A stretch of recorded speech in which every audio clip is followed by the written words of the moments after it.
খবর 24 সাথে আপনাকে স্বাগত। নতুন নতুন খবর জানার জন্য আমাদের চ্যানেলে চোখ রাখুন।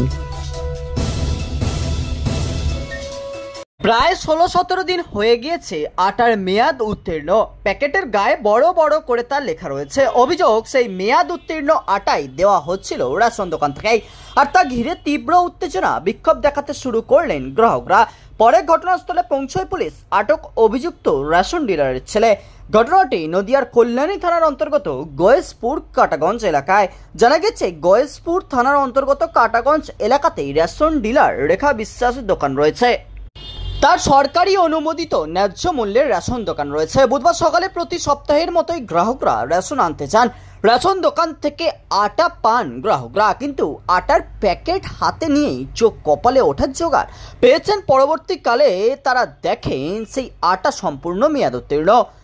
এরপরেই গ্রাহকরা ওই রেশন ডিলারের কাছে এসে বিক্ষোভ দেখাতে শুরু করে। খবর পেয়ে ঘটনাস্থলে আসে কল্যাণী থানার পুলিশ এসে রেশন ডিলার রেখা বিশ্বাসের ছেলে বাপি বিশ্বাসকে আটক করে থানায় নিয়ে যায়।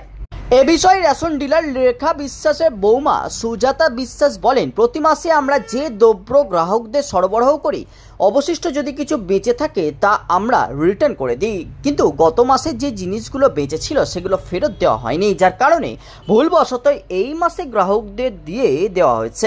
রিপোর্ট, খবর 24।